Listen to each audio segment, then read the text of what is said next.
Hey, everybody. Welcome to the wonderful world of Remnant Radio. We're talking about the unseen battle today, cosmic spiritual warfare. I've got Dr. Joel Muddamalle with me. It's going to be an exciting program. You guys stay tuned.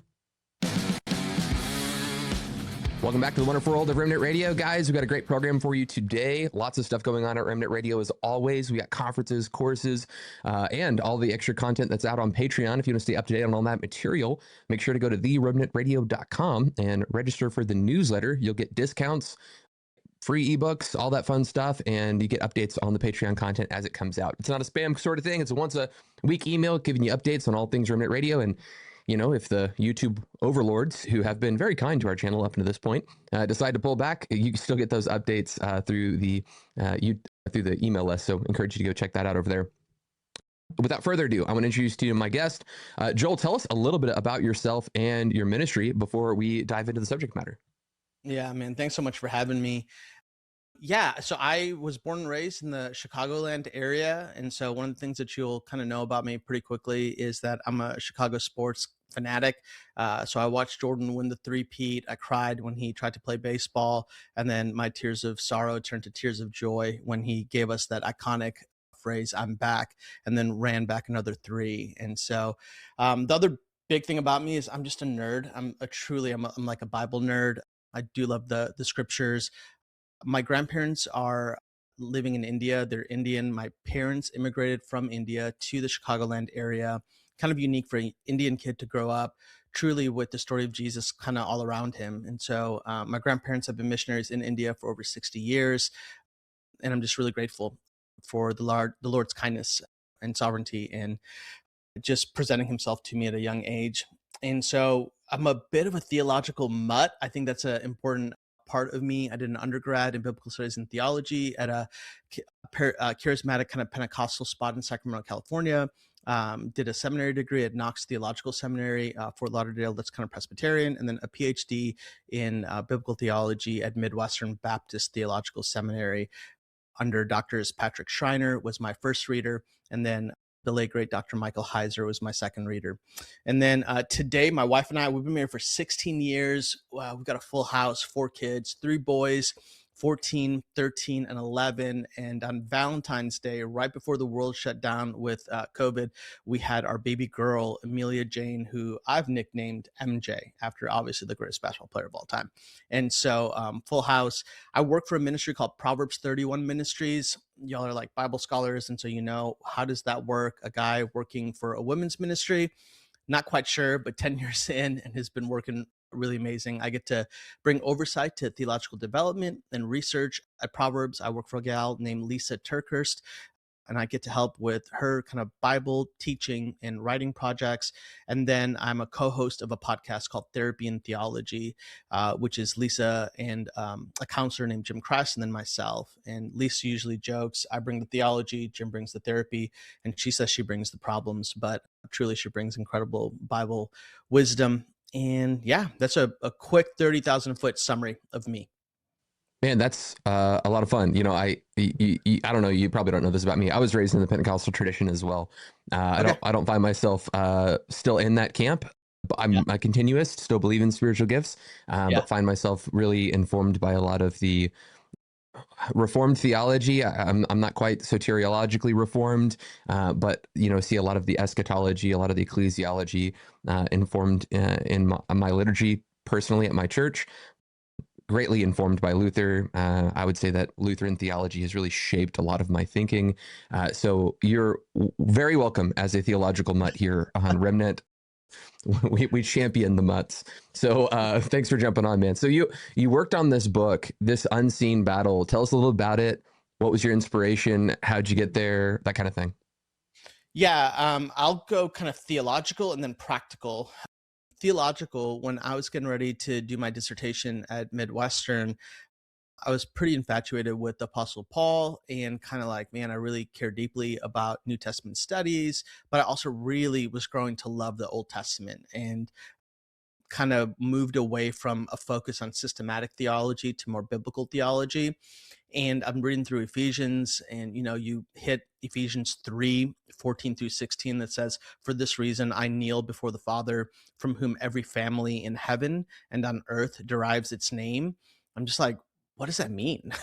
What does it mean that God is a father who has a family, but his family is in heaven and on earth? And you kind of read through the commentaries, and it's like, well, maybe the family happens to be those, human children that have departed and they're in the heavens. And then you start reading other things. It's like, wait a minute, there's this concept called the divine council, where God is a family and he's got a two family household. And I was like, wait a minute, I've heard this before. And I used to work for a Bible software company called Logos Bible Software. And I work with a guy named Dr. Michael Heiser, who is a scholar in residence. And I remember Mike talked a lot about Psalm 82 and the divine council worldview.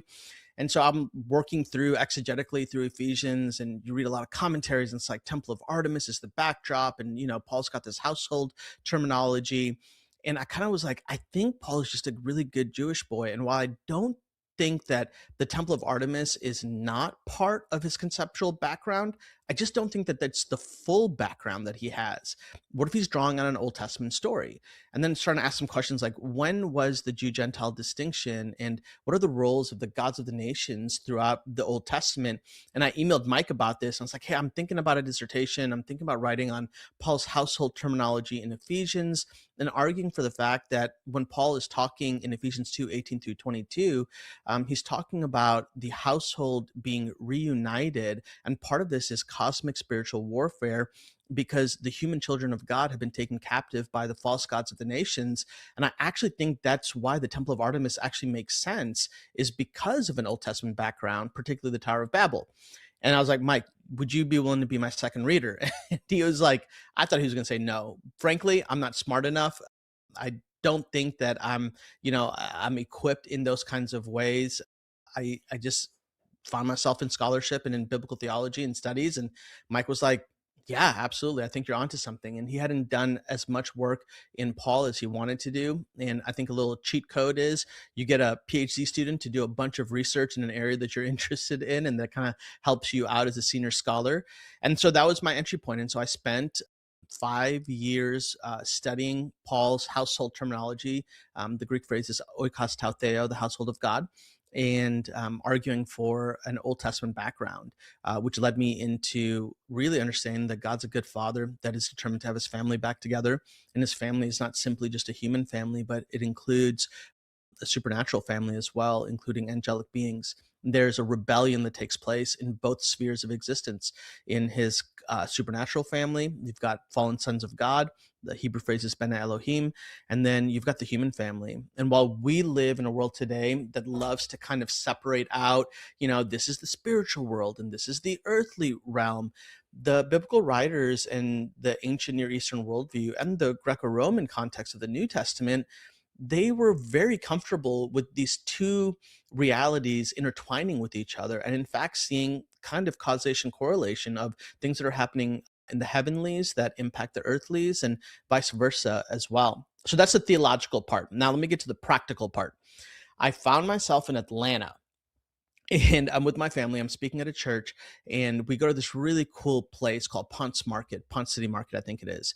And the lower level is all this really cool food that you can eat at. But then the second level are these boutique shops. And I've got my entire family with me. And so we thought, hey, we can go to like a toy store. My youngest child, Emmy, my only daughter, she's super into unicorns and Legos. And so we're like, well, let's go find something. And, I have a sales background from Logos Bible Software, and we know that the glass display is like the most valuable display, And I'm walking up there, and you see like Legos and Barbies and unicorns. And I've got my daughter in my hand, and we're like walking up to the store, and there's another dad, and there's his daughter with him. She's older, like maybe 11 or 12.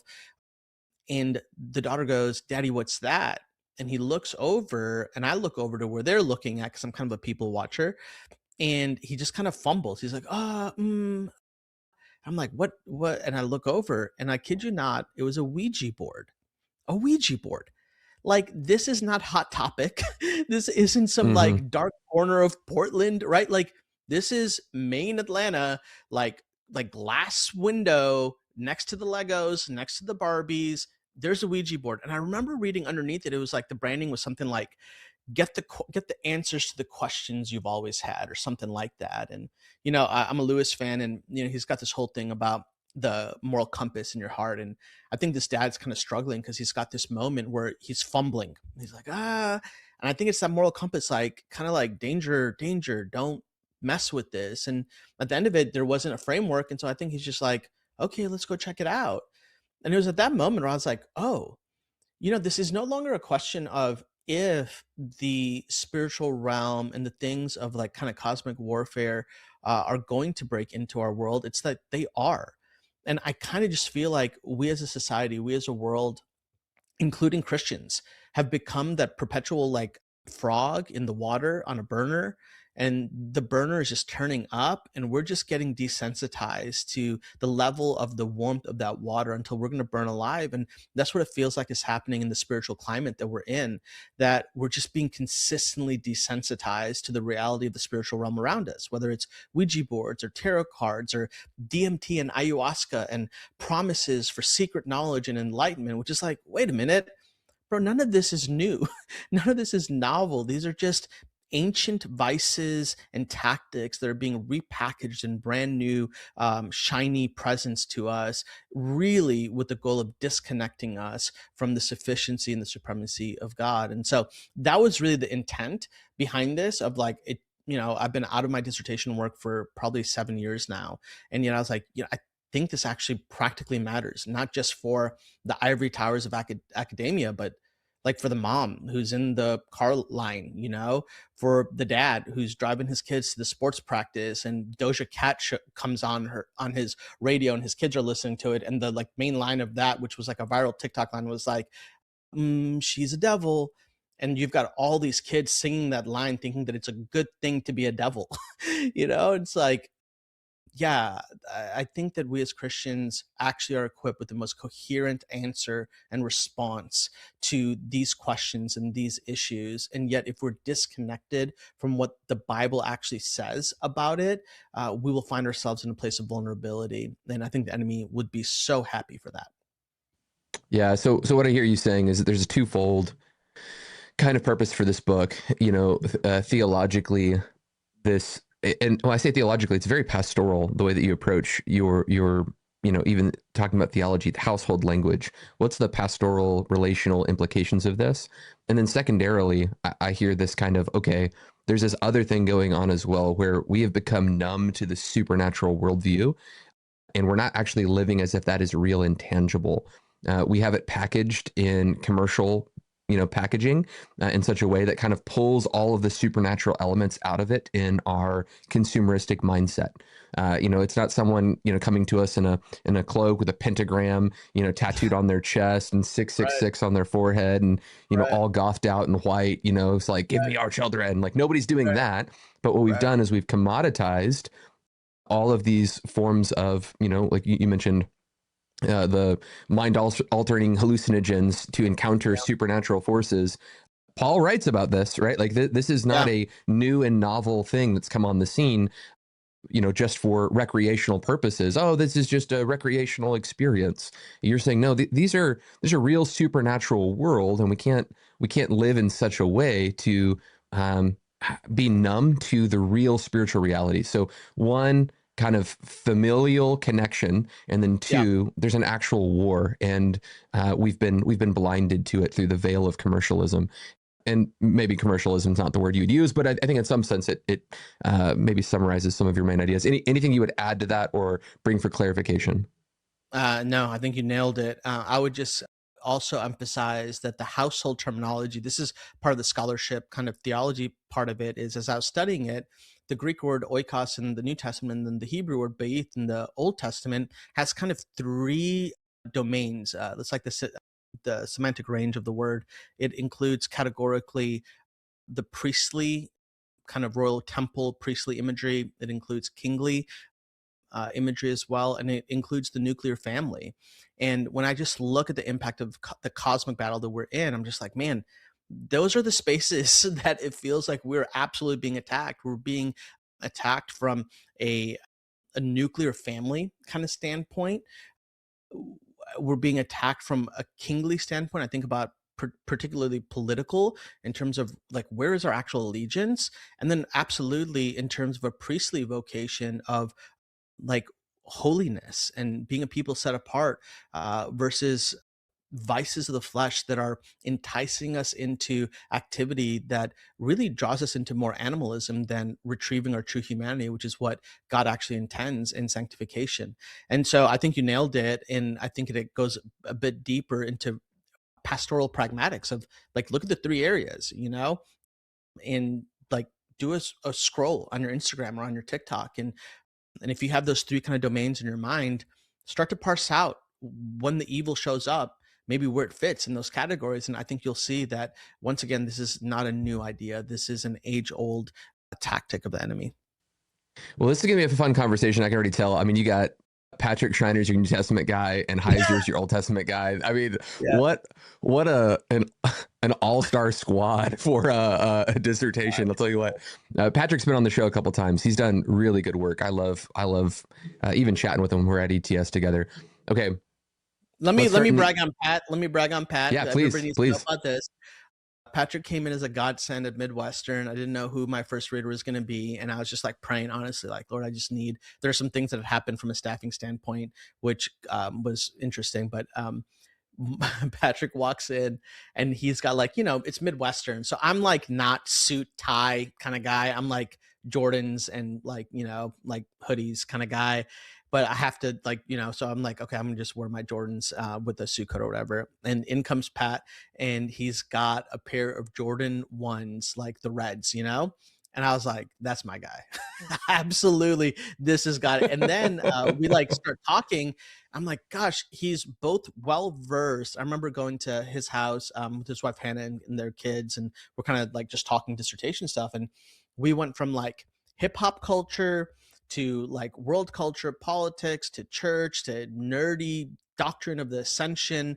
And I was just like, yeah. And for me, that was a little bit of a thing that I didn't realize I needed, but I absolutely needed, which is having advisors who could almost shift gears so seamlessly from really intense theological conversation to like who's the best basketball player of all time, or why like Mike was a Green Bay Packers fanatic, like why do the Packers keep losing, stuff like that. And I think that on a pragmatic side too, it's like, oh, scholarship and theology should actually be accessible, to the everyday reader. And so I'm really grateful for Patrick. And then another little tiny note, which is wild, I was Patrick's first PhD student that he supervised all the way through, that he minted with the PhD.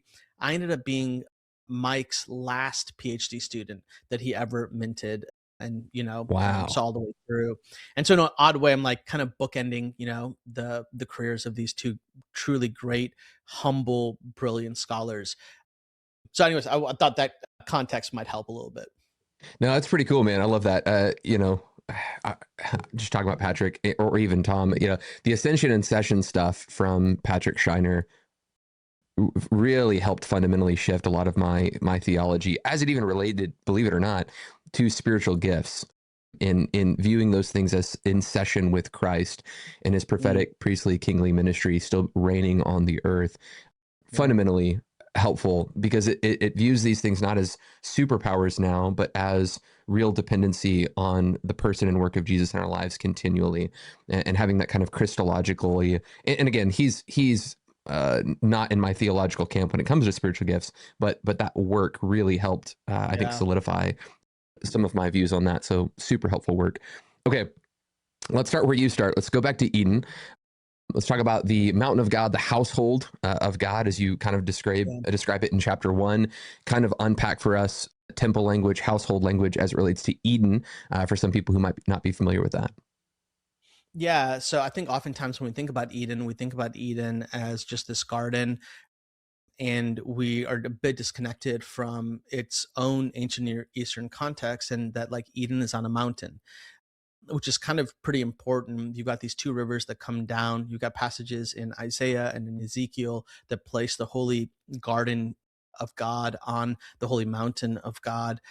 And then you find these royal children that are put in Eden, and you've got Adam and Eve made in the likeness and image of God. The two Hebrew words for likeness and image are demut and shalem, and they have in mind they're used elsewhere in ancient Near Eastern literature to describe children of royalty. And there's actually a particular connotation to divinity as well. So like the children of the divine.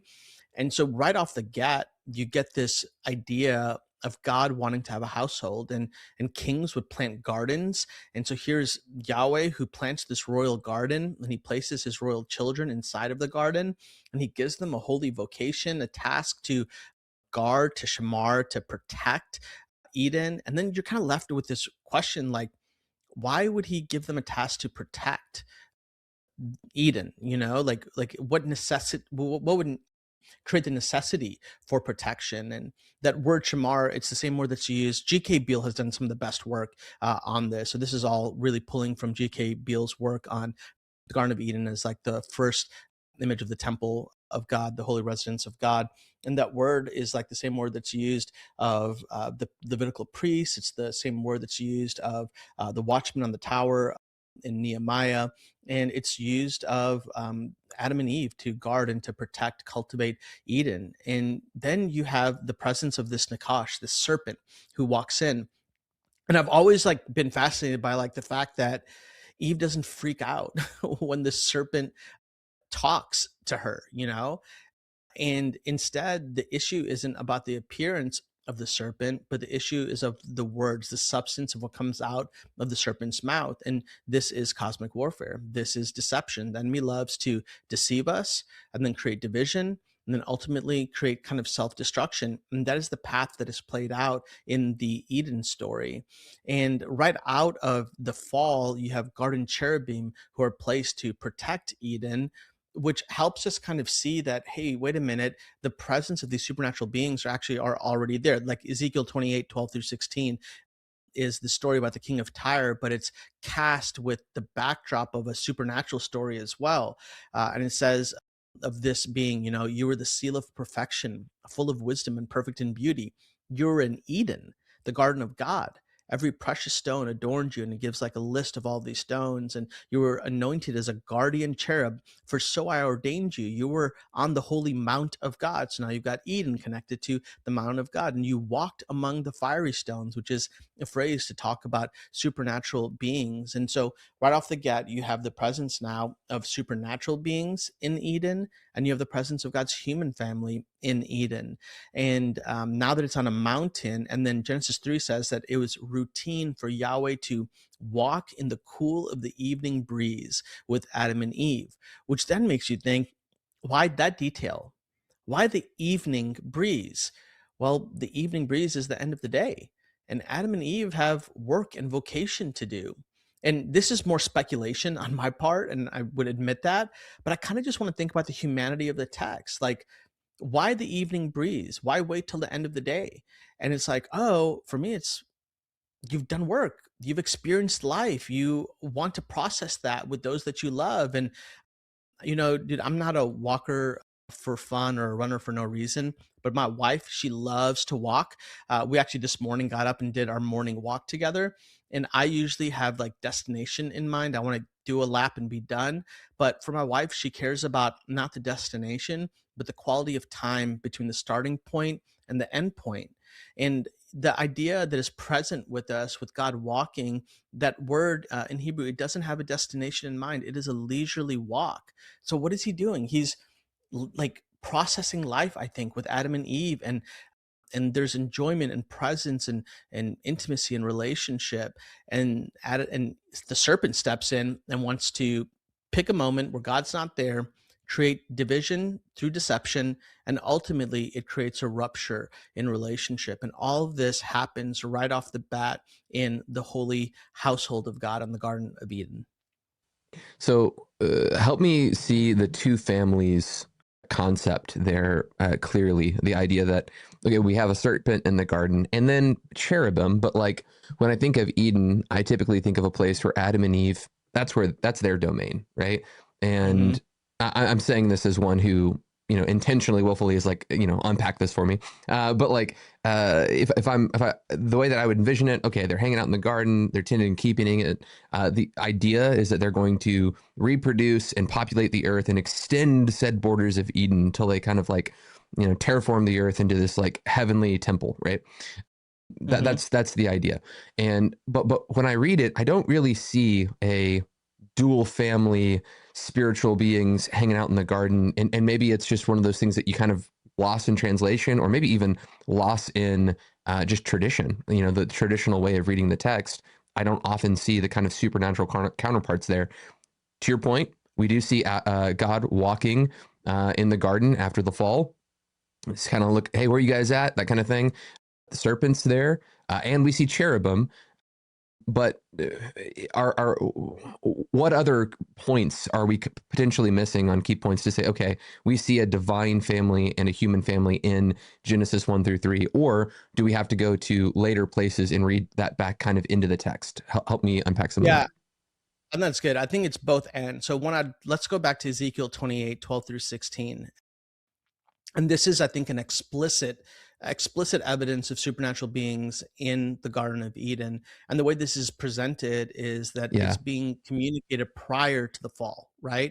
So it's like, it says, you were the seal of perfection, full of wisdom and perfect in beauty.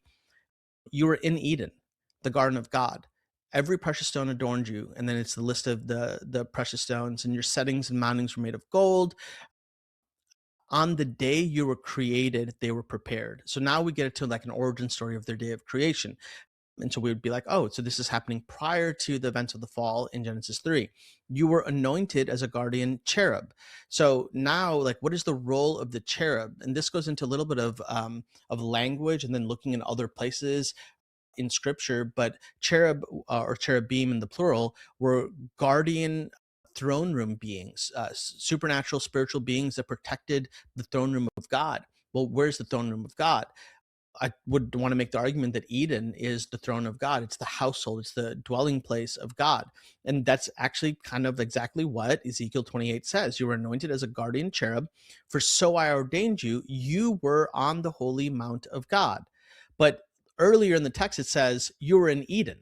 So Eden must be the mount of God.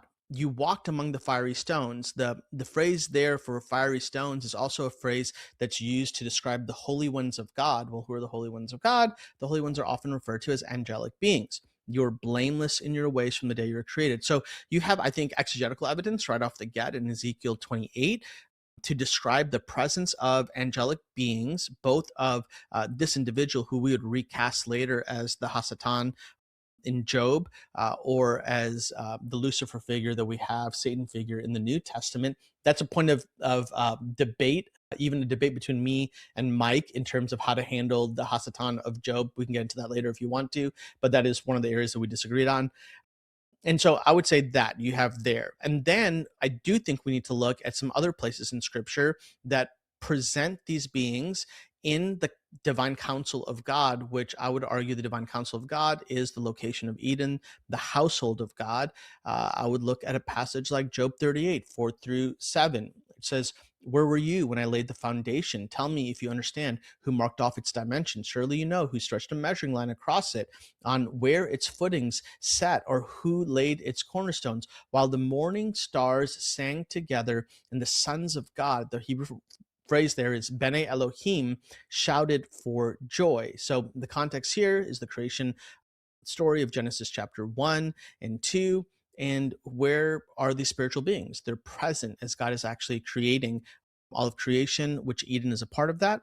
And not only that, but you have the sons of God language, which is incredibly important, because I think typically what we want to do from a hermeneutical method is we want to allow the clear passages of scripture to articulate and interpret those unclear passages of scripture.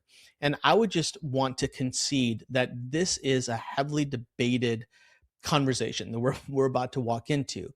And yet, while it is a heavily debated conversation, I have found myself fully convinced of a supernatural interpretation because of this hermeneutic method, that we want to look at the clear passages in order to interpret the obscure or kind of cloudy passages. And so if you have in Job 38, 4 through 7, the actual term Bene Elohim used to refer to these angelic beings, and the language that is used of these angelic beings is familial language, that they are sons of God, then we want to ask, where else is this seen? It's actually seen also in the opening pages of Job, Job chapter 1 and Job chapter 2, where the sons of God present themselves to Yahweh in what? A divine council scenario. And so we've got the clearest reading of that. And I think that if you looked at every commentary about this phrase, all commentaries would acquiesce and say, yes, this is a supernatural reading. These are angelic beings. And so if you go there and then you hit a passage like Psalm 82, which is arguably more debated in terms of, are we talking about angelic beings or supernatural angelic beings or human beings? We would say, oh, based off of Job and then some other passages as well, that in the context of Psalm 82 on its own, that we're once again talking about angelic beings. And if we're talking about angelic beings, where's this divine council being like having taking place in the holy council, Eden garden of God? And so I would kind of piece together different passages of scripture that identify that God has a two-family household, that it includes angelic beings and human beings. And the residence, the locale of it was originally in Eden until you have a fall, which in the fall, the judgment scene, those beings are cast out. And I get into a bunch more detail in the first 4 chapters of the Unseen Battle on that argumentation, but that's kind of a high level summary. No, that's really good and super helpful. And I think Ezekiel 28 is a great reference for looking at some of that plurality. For those who are jumping to that section in their Bible, keep in mind verses 1 through 10 is typically viewed as a human king of Tyre. Yep. And then in verses 11 and 12, there seems to be a shift, as if the prophet is now addressing the spirit behind the king that's kind of pulling the puppet strings of the nation, being addressed. And we see, hey, this can't be speaking of an earthly king. Okay, this guy existed in the garden. He all the items here, the topaz and the diamond, the beryl, the onyx, the jasper, these are, stones that are used in the priestly garments and within the temple and the tabernacle. So it is, again, clearly temple language. So I think that's both really good, strong arguments, the Job reference and the Ezekiel reference for household, dual family household language in Genesis 1 through 3. But you also make the case, I think, in your book that let us make man in our own image is divine counsel language. So I want to give you an opportunity to push into some of that. I'll be fair. I'll just cards on the table. You've probably heard this because you've heard me do the response to Doreen Virtue. And then when I was engaging with Heiser stuff, it's not my favorite. That's one that I read Heiser and I go, I'll leave that one. I took most of his stuff. I thought it was great, but I was like, I don't know. The let us make man, give me an argumentation, one for that is divine counsel language of him talking to his counsel. And then also put the necessary airbags on that for the people who are saying, wait, are we made in God's image and angelic images? And explain how you would parse those things. Yeah, absolutely. So the let us make man, one of the reasons why I didn't pick up with that right off the bat is honestly everything that you just said. I think that it is a good argument for the presence of angelic beings. I don't think that it is the strongest, and I think that people can disagree on this, and I'm totally fine with that. In fact, I probably view this as the weaker of the arguments for it, though I do hold to this view. So basically what you have happening in Genesis 1:26 is this phrase, and I'm going to turn to it in my Bible just so we've got it up. You've got this phrase, let us make man. And one of the things that Hebrew scholars have identified and scholars of Genesis have identified is that there's something interesting that's happening with that phrase, let us make man. That phraseology can be considered a plural of majesty. Plural of majesty is a way of saying you have a divine being or a kingly person who is in a royal courtroom and gives a plural, like, we, let's do this. And then the actual action shifts from the plural we to an individual action. So the example that I gave in my book, The Unseen Battle, was my wife and I, we have 4 kids, and I've been there in the, the room, the hospital room, for the birth of each of my kids. And so just imagine that as we get into the room, I walk in, and as I walk in, my wife looks at me and says to me, hey, let's do this thing. I'm like, yeah, absolutely. And then goes on to give birth to my son Liam. And then same thing happens for Levi and Luke and MJ. So she says, let's do this in a plural, like, hey, we're going to do this. But then the actual of act of giving birth, I can attest to this. She did it on her own. And I think every mom that has given Amen. birth would be like, absolutely. Like, Yeah. the amount of help that I gave was to hold her hand. And in the holding of the hand, I have arthritis in my right hand because that girl squeezed the mess out of my hand. But I'm giving an example, an image here in order to draw out what is, I think, happening in Genesis 1:26 and 27. And typically, the argument against this is an argument I would call out of a hermeneutic of fear. And I just think that any hermeneutic that we make out of a basis of fear is an ill equipped hermeneutic. And so the fear is, well, if you say, let us make man, that actually takes away the authenticity and the unique nature of humanity created in the image of God. And then you have this idea of co-creation where the angelic beings are actually participating in the co-creation of humanity. And in fact, I know Moses anticipates this. I'm a traditionalist. I hold that Moses wrote the first 5 books of the Old Testament. Moses anticipates this because when you go from 126, then God said, let us make man in our image after our likeness, then gives the dominion command. In verse 27, it now restates the statement and says, so God, singular, not plural, not we, singular. So now God singularly does the act of creation. So God created singularly man in his own image. In the image of God, singularly, he created him. And I kind of love this last line because it's like elevates the right dignity and honor of women. And just in case anybody's wondering, are we just talking about dudes? Nope.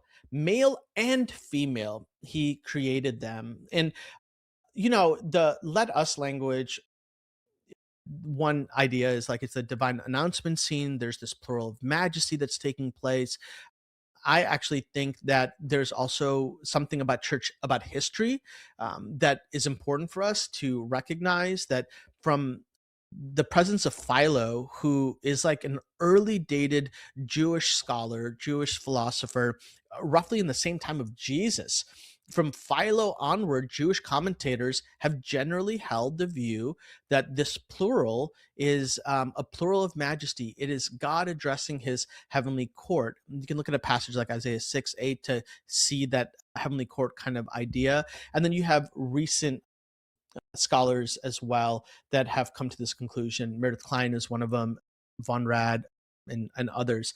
And then even in church history, like from the Epistle of Barnabas and Justin Martyr onward, you know, there's a shift that ends up happening, and they've seen this kind of moving more towards a Trinitarian reading of this. And I think there's a reason for why in church history later on it goes to a Trinitarian reading, because they're dealing with the issue of polytheism and the uniqueness of God. And so I think they kind of go back and they're looking at different passages of scripture in order to help rightly affirm a Trinitarian doctrine. And this is where I would just kind of respond and say, Joel, are you saying that you can't read the Trinity in here? And I would just say that's like a logical fallacy. Of course you read the Trinity in there because God is ontologically triune. Like, of course, That's it's a right. statement of the Trinity. I just don't think that this is the statement of the Trinity. It is a statement that should be read in its ancient Near Eastern context and its Hebrew grammar. And I think it's okay to understand it. And there's also some other things that are happening that are pretty important in terms of the way this phrase is fleshed out later on. If we hold that Moses wrote this book, which I do, it's almost a copy and paste of the let us that is then placed in Genesis chapter 11 with the Tower of Babel. And you have God coming down, and then it's the let us language where there's the diversification of tongues, which then actually helps us make a lot of sense of Deuteronomy 32:8 and 9, which is where we have the other sons of God reading as well. So hopefully Mm. that helps to identify it. And at the end of it, listen, you can be actually one of my favorite statements is from Tom Schreiner. We're bragging on Heiser and Schreiner's today. Tom, in his book on that he participated in with the different views of women in the women in ministry, women in leadership, in the opening introduction, he talks about how this whole thing kind of came out of a friendship among scholars at one of these, academic, I can't remember if it's ETS or SBL, and they're sitting down and they're like just having conversation at a meal. And Tom says at the end of it, he goes, I'm a better scholar today because of their scholarship and because of their writing. And yet I am unconvinced. And I just love it. I love that, and so you could listen to this whole thing and you could be like, wow, that's interesting. I have a better perspective on the let us language. And you might at the end of it go, and I'm unconvinced, to which I would say, cool. That is totally fine. Yeah, if there was anything that was going to convince me on this, it would be the connection to the Tower of Babel event and its connection with Deuteronomy 32 and dividing the nations according to the number of the sons of God, and realizing that the us there is likely a dispersal of these individuals in a setting of the B'nai Elohim. So that is probably the strongest argumentation for me as a compelling, okay, so just because we're on the internet and I'm trying to make sure that nobody misconstrues what my guests are saying. When you talked about your wife being pregnant, we both actually realized that, yes, in the act of birthing, she said us, but the confusion for the illustration might come when someone goes, yeah, but you contributed to that, buddy. Oh, sure. Yeah. So to take the Heiser would use the example of ordering a pizza. Like, hey, you guys hungry? Yeah. Let's order a pizza. And then you pick up the phone and you order the pizza. So like that would be the kind of illustration that you're giving, is that, hey, let's do this. And then all the responsibility and actual act of the thing is terminated on God himself, even though he's speaking in a plural sense. A better end. way.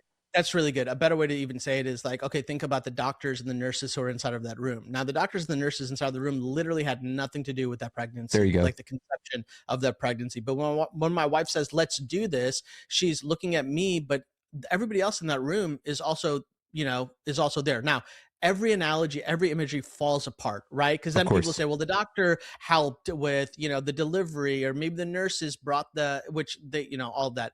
But the point is, again, you drew it out, is that the illustration is trying to point out to the actual act of birthing was solely my wife. She just acknowledges the presence of other people inside of that room. And again, the better argument for me is the exegetical argument, which is like, where people could misconstrue this is they could say co-creation with angels, or the loss of the authenticity of the image of God, which the text itself defends against, because you go from the plural we in Genesis 1:26 to the singular act of God creating in Genesis 1:27. So that's great. Okay, so let's unpack. We can do the Genesis 6 account, making the argumentation that these are divine beings rather than the Sethite view or the royal priest view, or royal priest, not the line I was looking for, kind of ruler view, that kind of thing. Yeah, kingship, that kind of thing. We can unpack that in Genesis 6, kind of segueing towards Deuteronomy 32, Tower of Babel stuff. So let's start with Genesis 6 and work our way in that direction. Okay, so Genesis 6 historically read as, and I say historically, and I kind of tongue in cheek, because the human reading view, the human ruler view, is dated a little bit later. In fact, what's interesting, I had a PhD. I was supervising a PhD student who was trying to ask this question: when did the divine council worldview actually fall out of favor in church history? And sadly, the PhD student didn't continue for some other reasons. But I think it's a really good question that a dissertation should be written at some point in time on this particular question. From what I can understand and where I've read throughout church history, it seems to be a shift that takes place sometime around the time of a guy named Julius Africanus and Augustine. And they're dealing with very specific things. And I know Mike talked about this before, that Augustine came out of a Manichaean tradition. Manichaeans loved the Book of Enoch.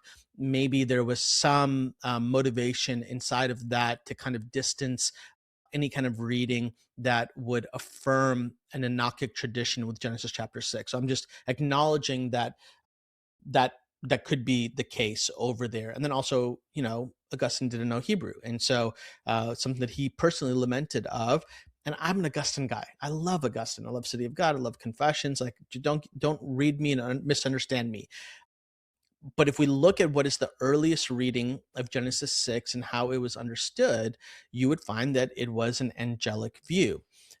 The modern views that have come up is this understanding that Genesis 6 does not refer to angelic beings, but it refers to humans and different potential scenarios, where one of them is the Sethite view, where in Genesis 6:1 it says, when man began to multiply on the face of the land, and the daughters were born to them, the sons of God saw that the daughters of man were attractive, and they took as their wives any they chose. So the Sethite view would hold that these individuals, these men, belonged to the righteous line of Seth. And then, in order to create a contrast, that means that the daughters would have to belong to the unrighteous line of the daughters of Cain.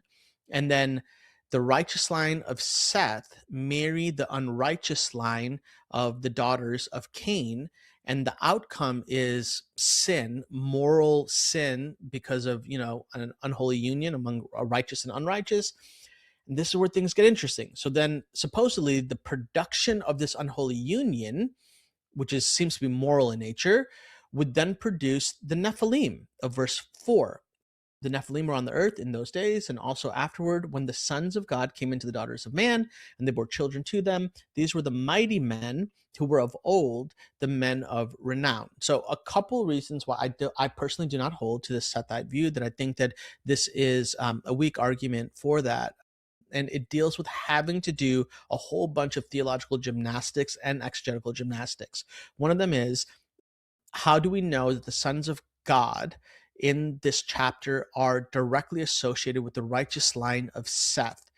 It feels like, I believe it would require there to be some other text in the Bible. I would even take somewhere in Second Temple literature, right, if we could find it, that suggests that there is a synonymous relationship between the phrase Bene Elohim and the sons of Seth, which is not found. You don't find that. Then secondarily, how do we come to the conclusion that the daughters of man here are actually the daughters of the line of Cain, and that they're unrighteous? Once again, we don't find that. Like, you're having to read into that text these identity markers for these individuals. Then third, how is it a coherent argument to say that a human who mates with a human produces what is being understood as these giants? The Hebrew term Nephilim is translated in the Septuagint, the Hebrew Bible, translated into Greek as gigas, which is giants. And this sets the giant clan kind of stories of the Nephilim, the Anakim, the Rephaim. This is David and Goliath. This is Goliath of Gath. The Gath is a giant clan. This is Joshua and the conquest. He's dealing with some giant clan issues. And so it's like, how do you get human to human relationships that produce that kind of that outcome? So I would say, gosh, that's really difficult to come to that conclusion. In a similar vein, the idea of the divinized ruler view, which I think is popularized by Meredith Kline, I'm a big fan of Kline, suggests that these are royal kings. Same issues are basically present for me from an exegetical standpoint. Is where do you find the connection between the Hebrew phrase Ben Elohim connected to kingly rulers, and then how do you have kingly rulers who marry other human women that are ungodly, that produce the Nephilim? So this goes back to the earlier statement. I want to read the clear passages of Scripture and allow that to be my interpretive clue for the obscure passages of Scripture. And so here, where do we find the Hebrew phrase sons of God the most clearly? It's in the book of Job. And Job is arguably a very early dated book. And so if you have the Hebrew phrase Bene Elohim in its natural context being present of a divine council worldview multiple times, not just a one-off, you find it in Job 1, you find it in Job 2, you find it in Job 38, then when we find this phrase in Genesis 6, I want to ask the question, does that bring coherence to the rest of these verses? To me, it does. Why? because now you've got the sons of God, the Bene Elohim, which are angelic beings that go into rebellion. They have an unholy union with the daughters of man. Now, I already know the objection to this is, how can spiritual beings have sexual intercourse with human women and produce anything? And then I know the question is going to be, well, what about Jesus when he says, and we can get to all that, but let me just pop into your brain just one thought.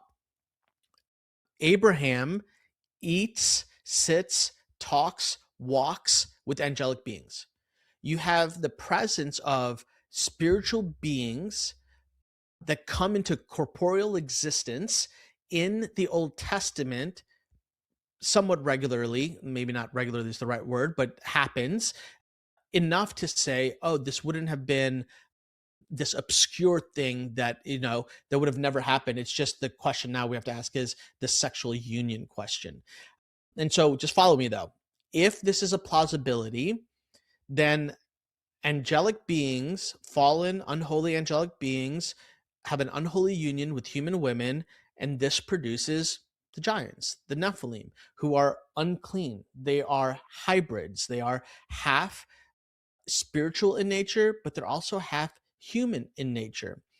The reason why this is now compelling to me is, from this starting point, where do we find evidence of this ideation present throughout church history, but then also in Second Temple literature, the time period, roughly 400 years of silence between Malachi and Matthew? You find a lot of this idea of the Nephilim being the demons of the Gospels, the disembodied spirits of the Nephilim. These giants have no place to go. They are spiritual, but they're also human.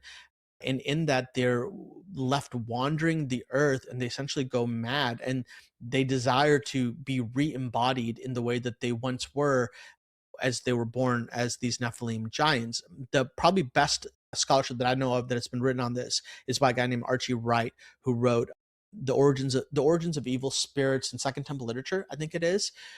And it is excellent, and it actually shows how this idea started to proliferate throughout church history, and then earlier into the Second Temple kind of period as the common view of this.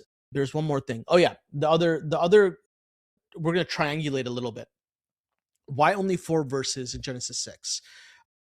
And Joel, it feels like you're making a massive assumption, a pretty significant claim, and jump into this. If this was important, wouldn't the biblical author want to give us all these details?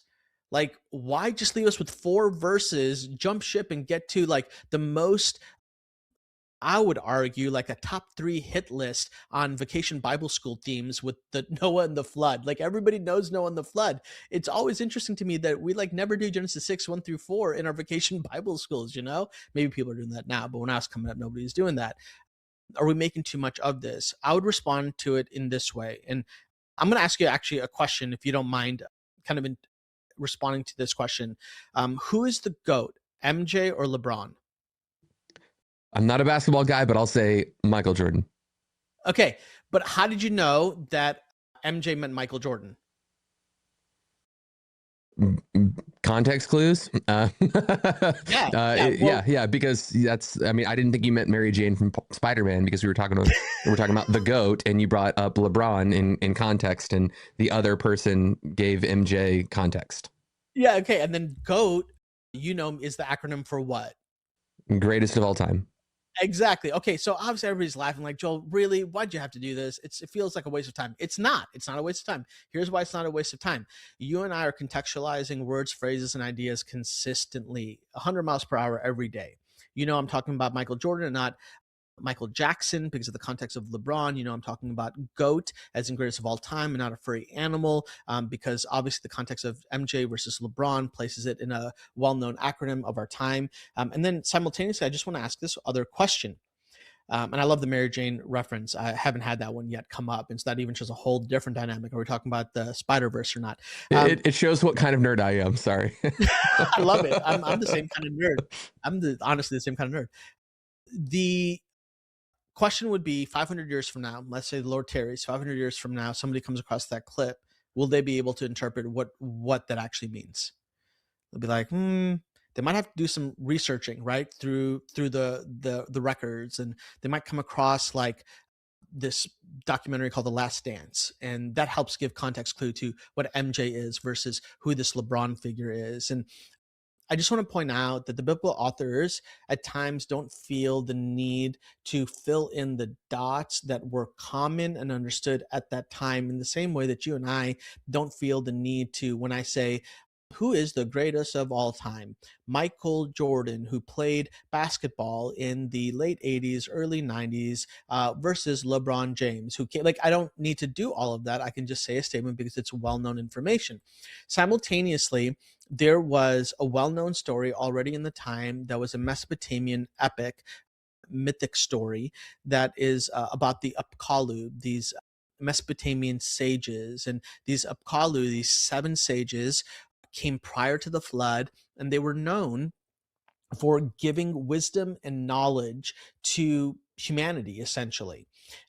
And it was wisdom and knowledge that ultimately creates the unraveling of humanity. Does this sound familiar? And then there's this massive flood that takes place, this deluge. And then after the deluge, you find in some Mesopotamian texts that the original Apkallu, these 7, they go into the, I think it's the Apu or the Apsu, the abyss. But then you find other Apkallu that show up, but they're 1/3 Apkallu. They're semi-divine beings that had survived after the flood. And so you have this story. So what's happening in Genesis 6? I would make the argument, along with other Hebrews, like, this is so important too. Everything that you're hearing from me, like, these are not new novel ideas. I'm going to steal a quote from Michael Heiser. I never came up with a new idea. These are all pre-existing theological thoughts that Hebrew scholars that throughout Second Temple period were understood and were aware of. And so there's this Mesopotamian epic that was already existent, and that epic is actually contained and alluded to in what's called the Book of Enoch. The Book of Enoch is actually 3 books. The first book, the Book of the Watchers, is arguably much more reliable than the other 2 that I wouldn't really hold as reliable at all. And in the Book of the Watchers, you actually have all the same elements of the Mesopotamian epic that are present in Genesis chapter 6. So I had a question on a different interview that actually came out, and I thought it was a really good question. And it was actually from a guy who's got a PhD in history, which is like stresses me out a little bit, but I'm a biblical theology guy. But he made a really great comment. He goes, "Hey, help me understand this. How can a book like the Book of Enoch, written somewhere circa 2 AD or 2nd century, early 3rd century, give any kind of background context clue for Genesis 6, which was written so much earlier?"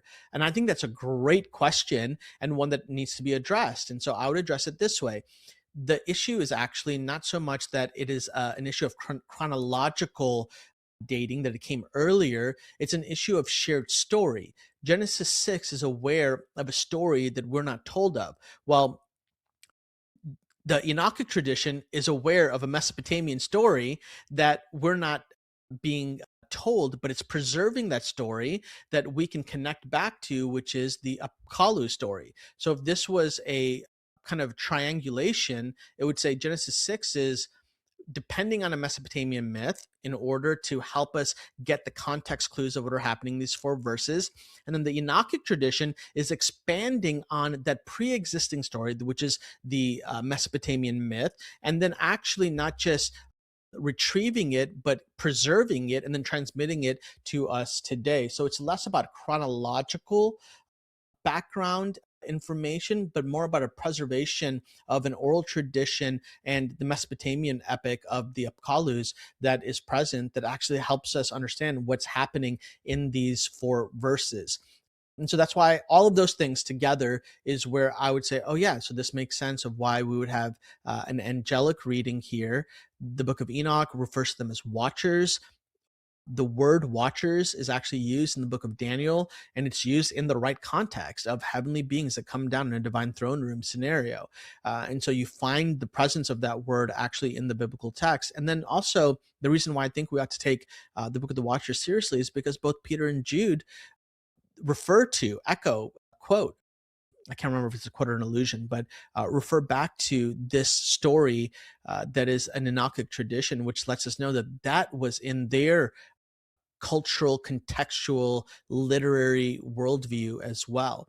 And so that's why I would take a Genesis 6 reading as a supernatural reading and opt for that over a human reading.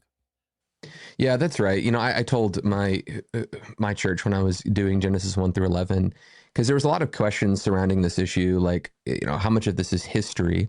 And I just said, look, I think it's a reliable historical account told in a polemical way. Yes. And the reason I said that was because I think, imagine I'm at Thanksgiving dinner, and just prior to Thanksgiving dinner, I am, throwing a football outside. My brother-in-law misses the game-winning touchdown for the game that we're playing outside, because he trips right before he gets it. And then we're having dinner later that night, and I'm telling everyone, or we've already eaten dinner, and now we're kind of hanging out in the family room, and I'm like, oh, you know what, we passed the potatoes, and we got the ham, and then Ben tripped, and I'm telling a historical account of what actually happened, but I'm taking jabs at my brother-in-law while I'm doing it. And Yes. when you read Moses's writings in Genesis 1 through 11, I think that we have to realize that there is a polemical edge. He's writing like Heiser. We were talking before the show Yeah. about Heiser just looking for opportunities to take jabs whenever he could, Right. because he's just an honorary little guy. And as Yeah. much as Moses was a humble dude, I think he was a bit of a polemicist Yeah. in taking jabs at the ancient Near Eastern worldview. Even in the creation narrative, you have some accounts that are like, wow, this is really told in a very specific way, that I do think is true, but I also think is intentionally written to take jabs at Mesopotamian, which a lot of Egyptian mythology will come out of that kind of source material as well. So Yes. I think that there's when we take that into account, it can say, oh, hey, look, we are making sense of the supernatural worldview of our adversaries, and showing, hey, where this is true and where it's not. In the same way that if I'm doing ministry in India, and there's this great pantheon, and I've got to worship this thing, because if I don't, it'll put me and my family to death, right? And it's like, well, my God actually created your God. So I'm somewhat adopting their worldview as it fits into mine and making sense of theirs. And I think that's Yeah. what Moses is doing as he's writing the story. Is he's like, okay, you're familiar with this story, but let me give you the truer sense of what is actually taking place, because it's coming from Yahweh, and telling it in such a polemical way that God is ruling over these. Because these accounts in Genesis 6, these are bad guys, and we see them as bad guys because there was great violence and wrath on the earth. These And evil. men of renown, these there was constant bloodshed. They were warriors. They weren't just giants. It wasn't like, oh, hey, look, giants were on the earth, but God relented and grieved over the fact that He'd created humanity, because this procreation of these beings had caused great warfare and bloodshed on the earth. So I think that even in the days of Moses, and you've got the Anakim and the Zimzim and the Rephaim and all the different iterations of these Yeah. Nephilim that we see in the scriptures, I think what Moses is doing is making an apologetic for why this is bad, right? Because most of the nations would have viewed, like, or certainly the Philistines would have viewed Goliath as like their MJ, right? Their goat. Yeah. But here God is reinterpreting, hey, just because they're men of war and violence isn't a good thing. This is a bad thing, as it relates to advancing these kind of false kingdoms that they're submitted to. Okay, I've already Yeah. got you at an hour and 3 minutes. Give me some Yeah. commentary on some of that I just kind of Oh spouted man, out. there's so much. I mean, one, I think you nailed it. That Genesis 3, 6, and 11 ought to be understood as polemics, absolutely arguments against existing myths. And the thing I would just say, in connecting it back to spiritual warfare, is, the most deceptive spiritual warfare, the most deceptive stories are the ones that have echoes of truth in it, and then it just has vestiges, these moments of deviation. And so, for instance, in the creation story of humanity, it's echoing back to the Mesopotamian Enuma Elish, and in the Enuma Elish, you've got the origin story of humanity that comes out of this. Think about this from a biblical theological standpoint, right? You have the creation of humanity that comes out of the spilling of divine blood. I believe the deity's name is Kingu, who's like the consort of Tiamat, which Tiamat was like the sea monster Leviathan kind of thing. and then Tiamat gets destroyed, and then through the destruction of Tiamat, you get the boundaries of the world that kind of come into existence, which, by the way, the movie Eternals just literally plagiarizes names of Mesopotamian myths, doesn't even get creative on it, and just retells that story, which I think is fascinating. And then you have Kingu, and then Kingu is destroyed, and then out of the blood of Kingu comes humanity, but humanity is made in order to be slaves to the deities, right? And it's like this brutal kind of origin story of humanity. Well, think about what happens with the humanity story of creation. It's like God comes in. God doesn't need to slay anything. He creates order in the midst of disorder through a series of separations. God doesn't create humanity out of blood. He goes into dust that he gets his own hands. I kind of think of it poetically, gets his own hands dirty. And then what gives life to the dust is his own breath, his ruah, his spirit, right? And then what I love is, from a biblical theological standpoint, is humanity is enslaved to sin in Genesis chapter 3 and later on, and that becomes a bondage. Then it's the divine blood of Jesus that sets us free from that sin. It's not blood that creates humanity that puts us into slavery. It's an entire polemical thing of like, no, it's the divine blood of Jesus that actually sets us free. And so just that one example, you can actually kind of extrapolate all throughout Genesis 6 and Genesis 11, that you're seeing that God cares deeply about these things, and he wants us to be able to rightly see the deceptive tendencies of the enemy to corrupt the one true story in such a way that it presents it as truth, but half truths are always full lies. Okay, well, if you've got time, let's do Deuteronomy. Well, let's do Tower of Babel, and we can go wherever we need to talk about the Tower of Babel, because I do think this kind of sets up some framework. And if we have a little bit of extra time, just I'm gonna let you tell me when you've got to sign off in some sense. But then let's talk about how that kind of unfolds into redemption. So like we'll go in that direction. We don't have to do that all in this little question, but explain the Deuteronomy 32 worldview as it relates to the Ben Elohim coming down. Not coming down, but ruling over the nations.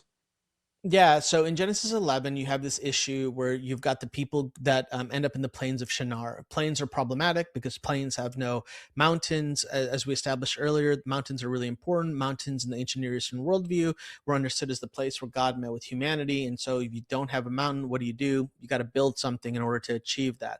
The problem is that humanity is running into, once again, full-blown rebellion, because the command that they're given is not to go out and up, it's to go, or not to go up, but to go out. And so what's happening in the plains of Shinar is, and I think that this chapter needs to be read in a consecutive way with Genesis chapters 10, 11, and 12. And there's different views on this. Some scholars would say that Genesis 10 chronologically is what takes place after Genesis 11. I don't hold that view. And the reason why I don't hold that view is because of some linguistic things that are happening between Genesis 10 and Genesis 11, and also some theological conceptual things that are taking place.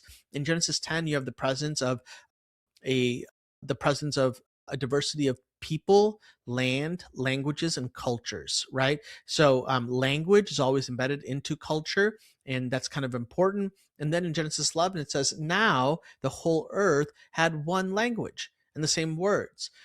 I would argue, based off of, I think it was Hamilton that I reference, who's an Old Testament scholar, I think it is Jim Hamilton, for the presence of what's called a lingua franca. It's kind of Tolkien, right? The one language that rules them all. Some would argue today that English is becoming that language. I went to Hyderabad, India with my entire family last year. Everybody spoke English. Like it was so interesting. The same kind of thing is happening here, but the problem is they take the one language and they use this unity that they have not for the purpose of the greatness and the glory and the grandeur of God, but for selfish ambition and vain conceit, right? And so this is what they say in verse 4 of Genesis 11. Earlier it says, actually, let's start in verse 3. It says, they said to one another, come, let us make bricks. Which, think about that phrase, let us. Come, let us make bricks and burn them thoroughly. And they had brick for stone and bitumen for mortar, which there's a whole other thing that's going on here. The ingenuity of how they came up with the bricks and mortar, because it wasn't present. They had to come up with like a creative way in order to do that, which actually some would say this is the echoes of Genesis 6. all with the Enochic tradition, but we'll keep going. Verse 4. Then they said, come, let us build ourselves a city and a tower with its top in the heavens, and let us make a name for ourselves, lest we be dispersed over the face of the whole earth. How many times do you see the phrase "let us" show up? And when was the last time "let us" came into our purview? Oh, Genesis chapter 3, Genesis chapter 2. And then not only that, but what is God doing in letting us make man in our image? God creates humanity as the cherry on top of all the creation made in the image of God. What are these people doing? They want their own glory. They want their own pride to be shown throughout the world, and they want to make a name for themselves. But they already have a name, and their name is to image the goodness and the greatness of God. So it's rebellion, and the Lord comes down. He sees the city. I mean, we can kind of bypass all of that. And then verse 7 says, come, let us go down. This is God's speech. And they're confused their language so that they may not understand one another's speech. And so in Genesis 11, you have the presence of a rebellion amongst the nations, and they attempt to build what's called the Ziggurat Temple Tower. In the ancient Near East right now, if you go into the Mesopotamian area, there are archaeological digs that have been found that find these exact pyramid-like structures. At the very top of the Ziggurat Temple Tower was a house for the deity, because you'd want the deity to come down. And at the base, there was a house for the priest with a staircase that would go all the way to the top. And so this is a spiritual temple type of building that is being constructed. But notice what they're trying to do here is they're trying to force God's hand to come down instead of being obedient and taking the image of God out and into the world. As a consequence for the rebellion, God comes down and he diversifies their language. He takes the one language that united them together away. And where do they go? Who do they talk to? They talk to the people that they previously had unity with the common land, language, and culture that came with it. So as this ends, I remember as I was reading through Ephesians 2, I'm kind of thinking like, hey, where does the Jew-Gentile distinction actually take place? Well, it actually takes place right here. And you might wonder, Joel, where does that take place? How do you see a Jew-Gentile distinction? Because of a passage in Deuteronomy. It's Deuteronomy 32, 8, and 9. It says, when the Most High gave to the nations their inheritance when he divided mankind. So the question is, when was mankind first divided? The Tower of Babel. I like to think of Deuteronomy 32, 8, and 9, kind of like the end credit scene of a Marvel movie. I remember sitting in the Iron Man movie. I can't remember if it was 1 or 2, but like when the end credit scene happens and they find Thor's hammer, the entire theater loses its mind. Like it's freaking out, you know? And it almost feels like Deuteronomy 32, 8, and 9 is this end credit scene where we're being given a glimpse into what the aftermath is of the Genesis 11 Babel rebellion. And it says, when the Most High gave to the nations their inheritance, and when he divided mankind, he fixed the borders of the peoples according to the number of sons of God. Now, your Bible translations, depending on what you're reading, might say sons of Israel. There's a reason for this. The Masoretic text, the Hebrew Bible, has sons of Israel. However, the Septuagint, the Hebrew Bible translated into Greek, which is dated a bit earlier than the Masoretic text, has the angels of God. So there's a New Testament scholar by G.B. Caird who, prior to the findings of the Dead Sea Scrolls, is reading the Septuagint's like, wait a minute, there's something odd that's happening here. There seems to be some kind of manuscript emendation that has taken place that the Septuagint writers are drawing from an earlier tradition, and they have an angelic view of what's taking place here. Well, what's so fascinating is many years later, Caird's hypothesis comes out to be, I would argue, true because of the finding of the Dead Sea Scrolls, which are dated even earlier. And in the Dead Sea Scrolls, you have an affirmation of the reading of the Bene Elohim here as the sons of God. So today, like the ESV, has opted to take the sons of God as the primary reading. If your Bible says sons of Israel, look at the footnote, go all the way to the bottom, and it's going to say LXX or DSS, and it's going to say sons of God. And so for me, it's like, yeah, the accurate, authentic reading here would be the sons of God, which takes us all the way back to Genesis chapter 11. And the verse 9 is, but the Lord's portion is his people, Jacob, his allotted heritage. So what comes right after Genesis 11? Genesis 12. It's the story of Abraham. Who is Abraham? Abraham is the one that God makes a promise that I will make your name great. Wait a minute, that sounds familiar, right? The people want to make their own name great, but they can't make their own name great. But who can make people's names great? God can make people's names great. And then what does God do? He says, by the way, your name being great isn't even for yourself. Your name will be great, but you will be a blessing to all the nations. All the nations will be blessed through you. This is the Abrahamic covenant of Genesis 12, 15, 17, and 22. A couple important details, and then I'll wrap this up. Abraham comes from Ur of the Chaldeans. Where's Ur of the Chaldeans? Ur of the Chaldeans is roughly the vicinity of Babel. Wild.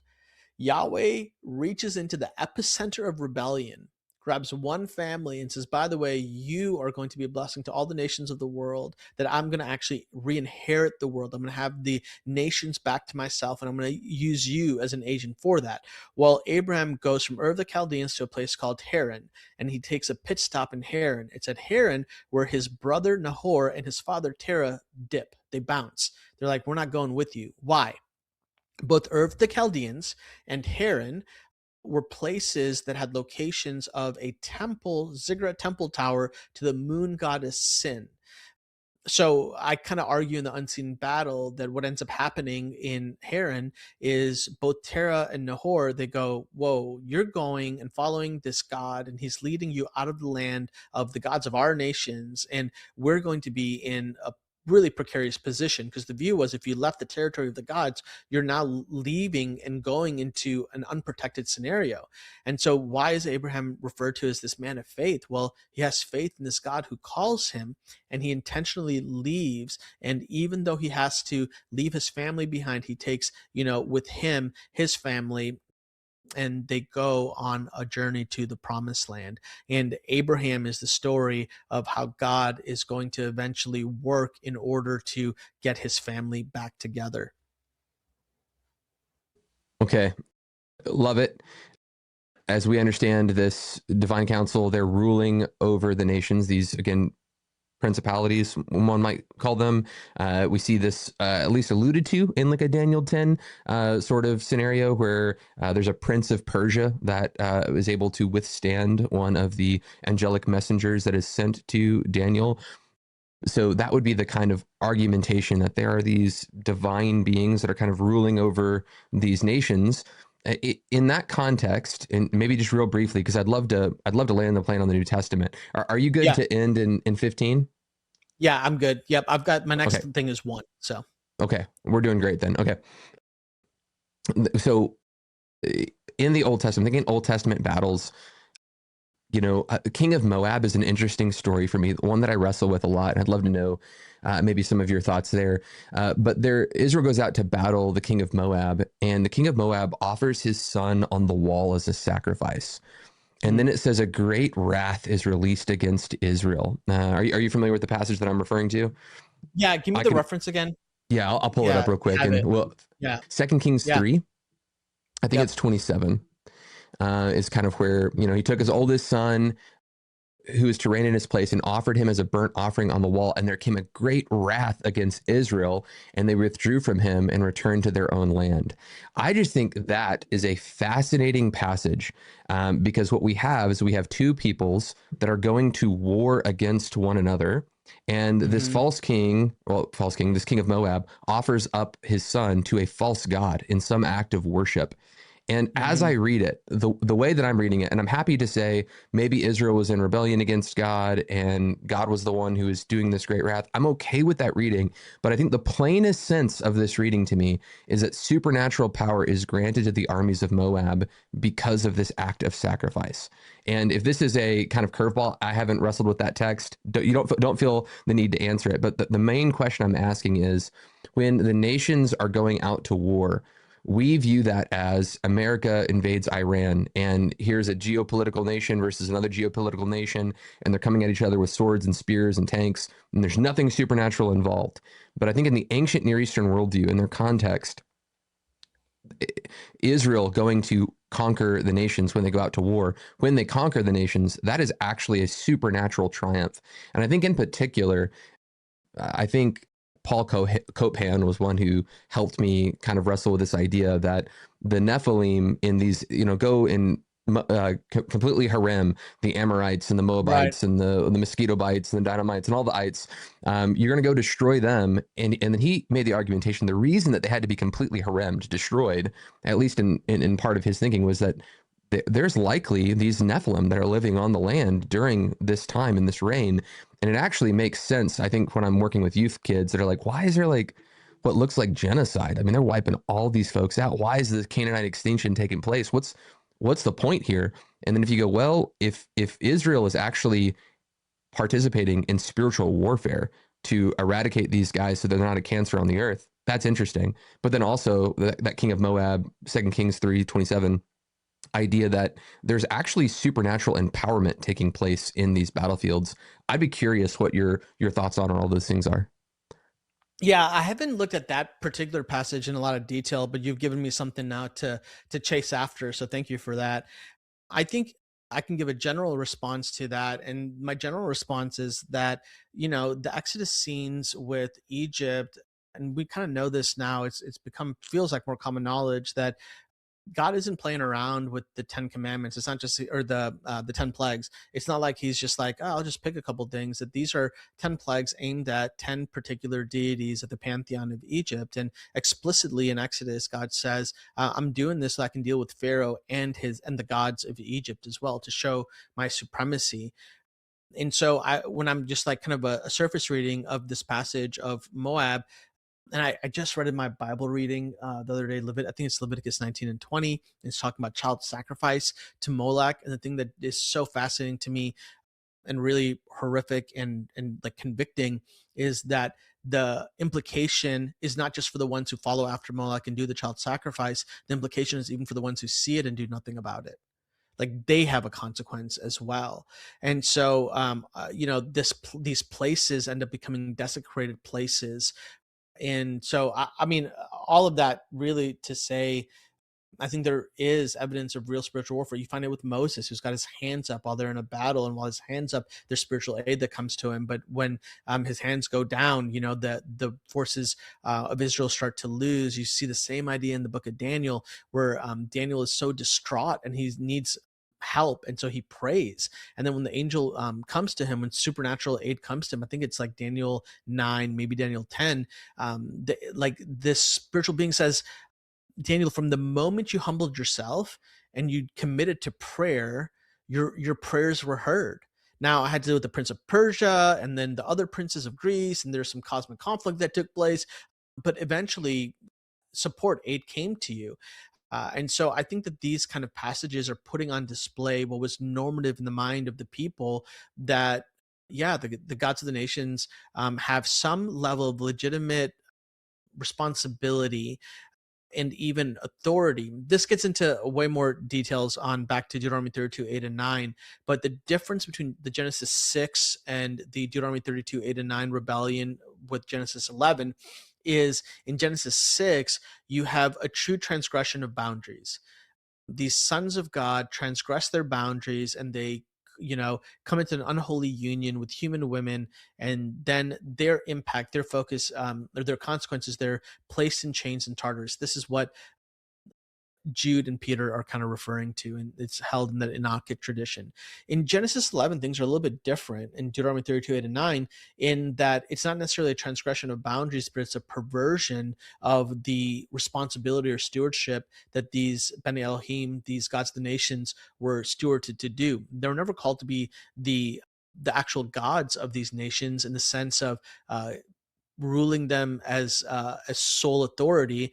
They were stewards to mediate the presence of God and the ways of God to these nations. And instead, this is Deuteronomy 4:19 and elsewhere, where they elicit the worship of humanity and then tempt Israel to worship humanity as well. And in so doing, they become the gods of the nations of the Old Testament, which sets the backdrop for the Joshua passages and for what's happening in the conflict in First and Second Kings, and why God cares so deeply about a people who are holy and set apart. And so yeah, I would say that we find these instances, and it should help us to just think there's so much more than meets the eye in these moments. I love that. Let's take it home. Let's talk about Jesus. Let's talk about how Christ's how Christ accomplishes victory over these kind of cosmic rulers and how you understand that. Yeah. So once you get to the New Testament, Paul has very particular language about cosmic beings. So Paul's language is powers, principalities, and authorities. We find this in Colossians. We find this in Ephesians 1, that God has placed Christ Jesus. All things are under his feet, powers, principalities, and authorities. And when Paul is using this language, and this is the argument that I make in the Unseen Battle, that this is not flippant language. And we have to be careful that we demythologize Paul's language and we misread him. Sometimes it can be understood that because the semantic range of these words of rulers, particularly archon, can mean human rulers. The question is that what Paul means about this? And I think there are passages where Paul is kind of doing a double entendre. There's like this double meaning that's taking place, especially like in First Corinthians, where Paul says, if the powers and authorities, if they knew what they were doing, they would have never sent Jesus to the cross in the first place. So what does that mean? Some would say, well, this is human rulers. And I'd say, no, I think that these are in Pauline language. When you find those two phrases, powers and authorities, archon and exousia, together, it's referring to cosmic beings that are in rebellion against God. But how do these cosmic beings work? They work in and through systems and structures. And so if you look at that Corinthians passage and you go, what's actually happening here? You have the presence of dark powers that are working in and through systems and structures, namely the religious systems of the Pharisees and the Sadducees and the Roman system, in order to take Jesus and ultimately lead him to the cross. But in the entire time while they're leading Jesus to the cross, thinking that we've got Jesus, like we have dealt with the anointed one, we've won, all they're doing is they're marching Jesus to their own demise, to their own defeat. When Jesus goes and he's hung on the cross, what's actually happening is this reversal. I think of it as an echo back to the book of Esther with Mordecai and Haman. You've got Haman who's like, I'm going to build this gallows and I'm going to deal with Mordecai and he's going to die on the gallows that I built. And in the end, Haman just builds the gallows that he himself hangs on. And I think the same thing is happening here with these dark powers. They have worked through time and space and history to have this ultimate object of evil and devastation, the cross. And now they've got their grips in Rome and even in the religious rulers of the time, and there are these dark powers that are working through systems and structures, and they think we got Jesus. But all they did was they created the gallows for they themselves to be hung. And that's what takes place when Jesus defeats sin and death through death itself. What actually happens in the cosmic realm? Well, what happens is the dark powers, the gods of the nations, are now no longer able to blind the nations of the world. This is exactly what is happening in Ephesians chapter 2, 18 through 22. It says, for through him we both have access in one spirit to the Father, so that you're no longer strangers and aliens, but you're fellow citizens with the saints. Mike always had this bone to pick about the English translation for saints, the Greek word hagios, which we typically humanize as like, well, human saints or humans are set apart. And he was like, well, why miss the context to the heavenly host here, which seems to be embedded into it. And I agree with that. And so you're fellow citizens with the holy ones and the members of the household of God, built on the foundation of the apostles and the prophets, Christ Jesus himself being the cornerstone, in whom the whole structure being joined together grows into a holy temple in the Lord. In him, you're also being built together into a dwelling place for God by the Spirit. And so what happens at the cross is Jesus destroys the dividing wall of hostility, and now Gentiles are invited back into the family of God as a fulfillment of the Abrahamic covenant. We didn't get a chance to get into Psalm 82, but I view the ascension of Christ as the fulfillment of the promise at the very end of Psalm 82 that says, rise, O Elohim, and inherit the nations. That's exactly what happens when Jesus ascends and as he gives this commission to go and make disciples of all nations.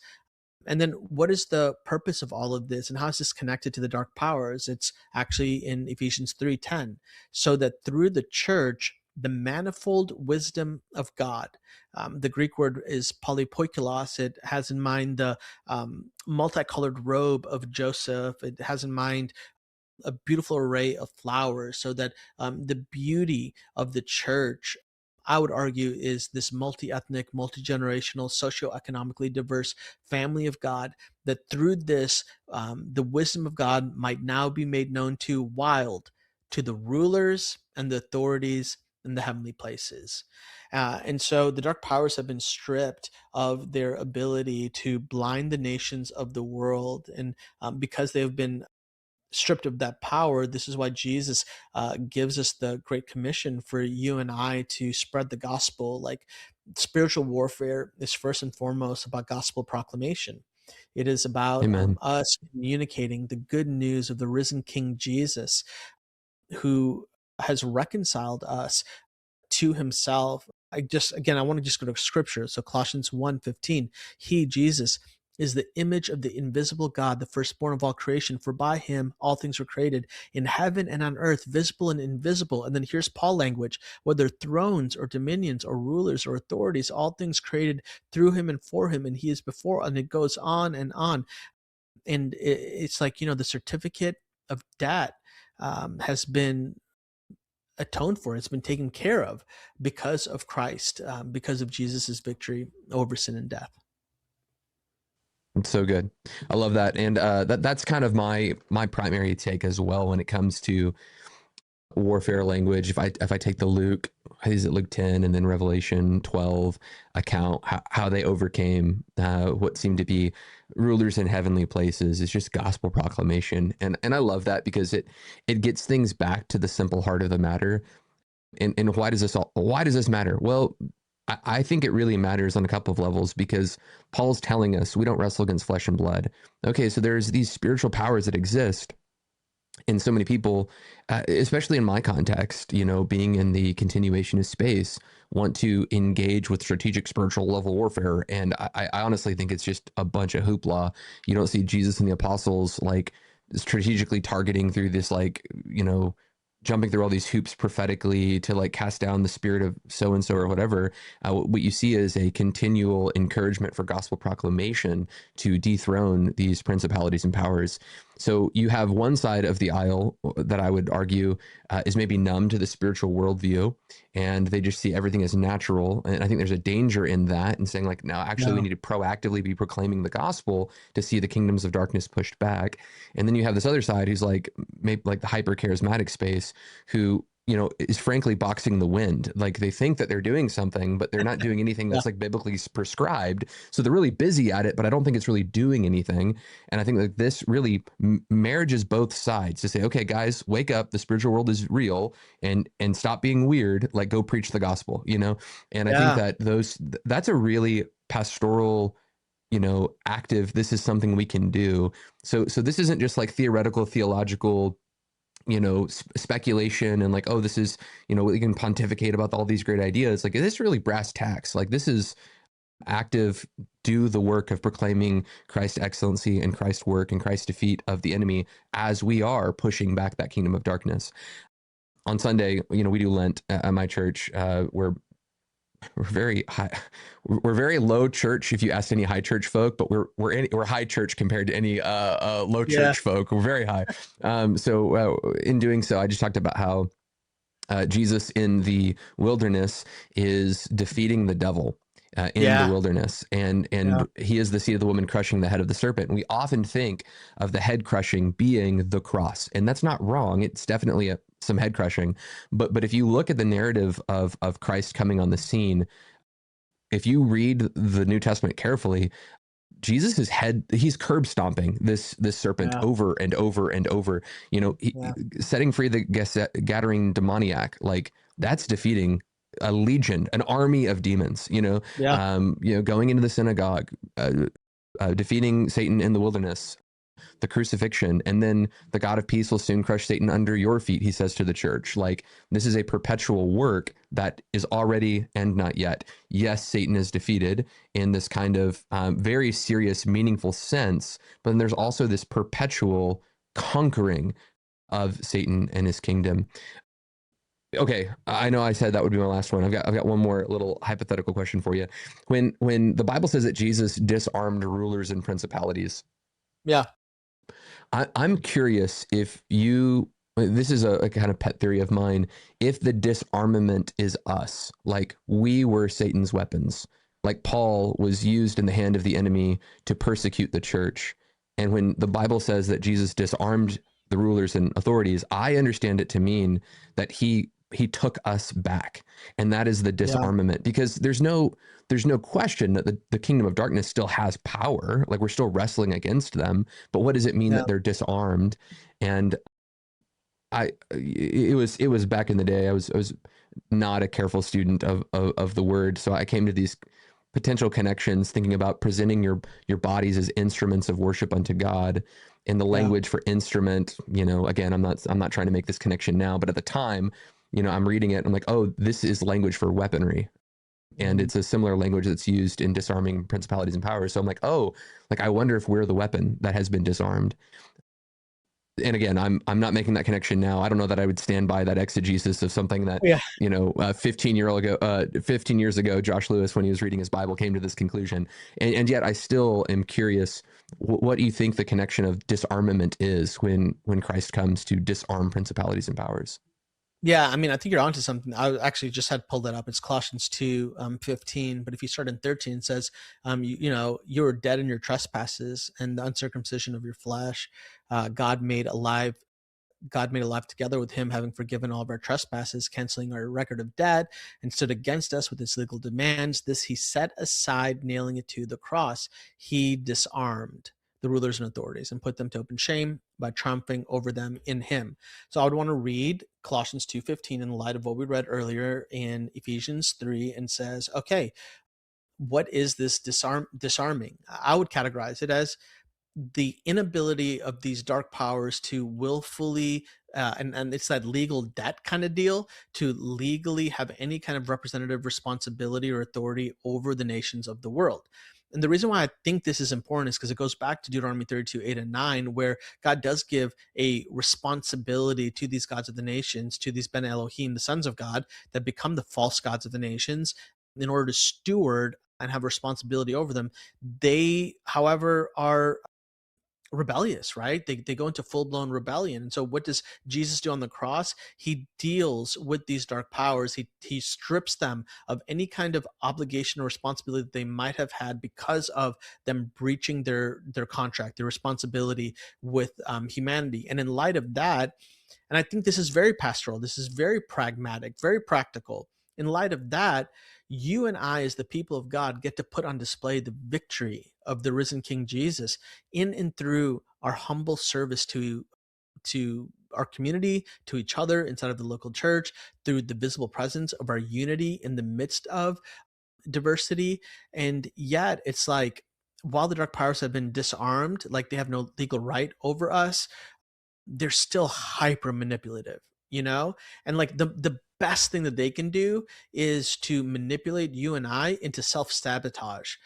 That's It's right. to leverage the vices. I think of Galatians, right? The vices of the flesh, selfish ambition, vain conceit, to leverage these kinds of things and to disconnect us from our dependence on God. It's to not cultivate the fruit of the Spirit: love, joy, peace, patience, kindness, goodness, gentleness, and self control. And so, my heart resonates so much with what you said, where I like to separate this concept of spiritual warfare into what is normative and non normative. And I'm not saying there isn't real issues of demonic oppression, that there's not a need for a kind of responsible deliverance ministry, that there's not a need for even at times exorcism, things like that. But those categorically, from my view, are non normative. What is normative? A prolific rise of pornography, a prolific rise of opioid addiction, a prolific rise of alcoholism that's just called, oh, it's just daytime drinking, right? And I'm like, oh, the enemy loves to mass market sin. And in the mass marketing of this sin, this is all spiritual warfare. This is normative. This is where you and I have to put on the full armor of God, be people that are so devoted to the truth of Scripture that we're able to identify the schemes of the enemy, the deception of the enemy, defend against the division that the enemy wants us to create amongst believers, right?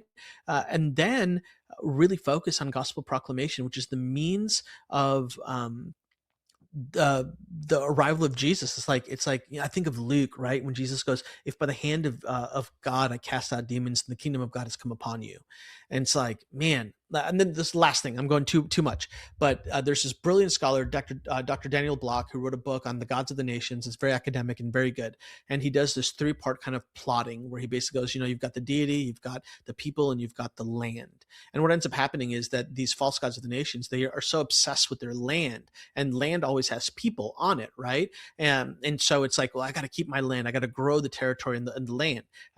Read a fascinating book about the 800-year war between Persia and Rome, which is a wild connection point to all of this. But I'm thinking about this in light of what Jesus does in the gospel. And it's like, well, here's God, and it's almost like God's like, man, miss me with the land, I care about the people. Why? The land's already his. All of creation is already his. So he's like, I care about the people. The unseen battle, every battle always has a prize in mind. What is the prize? The prize has been, is, and always will be about the people. And so this gospel proclamation is about people. Well, guess what? Where do people live? On land, in neighborhoods, in communities, right? And so it's like, here we are getting caught up in the land. And it's like, nah, man, be committed to the people. Like, communicate the gospel in both word and works. Be humble, be charitable, show compassion, be a people of empathy, have guardrails of love. And in all of that, you're actually participating in the normative act of spiritual warfare. That's so good, Joel. Hey, this is gonna be a twofer. I'm gonna clip this up into 2 videos, and we're gonna put it out in parts. So hopefully it'll get you some good sales on this book, guys. If you're out there, man, you're looking to kind of do a deep dive into unseen battle sort of stuff, go check out the book. I'm gonna put a link of it in the description of this video. I'll film another outro for the first part of this as well, encouraging people to do so. So Joel, thank you so much for coming on. Really enjoyed the discussion. Very knowledgeable about the subject matter. Heiser would be proud. So, man, thank you for coming on. And for those of you watching, subscribe, like the video, that kind of thing. Any kind of closing thought you'd like to add before we sign off, man? I know that last one that you did was a pretty good one to sign off on. Yeah. I think the only thing I would end is like, man, don't miss Jesus.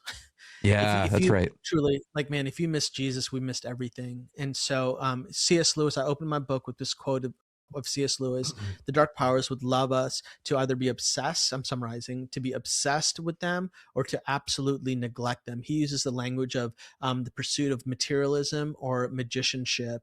And when we miss Jesus, we will fall into one of these groups of obsession or materialism. And Jesus, he is our anchor, and he is the one that we ought to pursue. And so, man, don't get sidetracked. Like, there is nothing better for you than the indwelling power of the Holy Spirit. Tarot cards, astrology, DMT, ayahuasca, like, as followers of Jesus, like, miss me with all of that, because we've got the indwelling power of the Spirit of God. So just don't miss Jesus.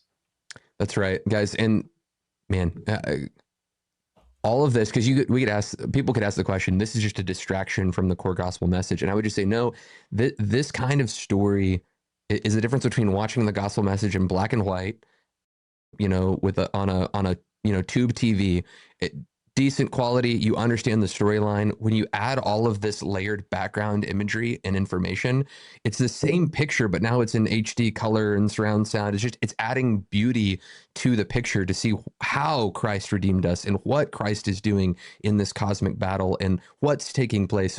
So to Joel's point, this should be to aim at glorifying the work of Christ, filling out that picture of all that he set us free from, not as distraction from that core message. So I love that.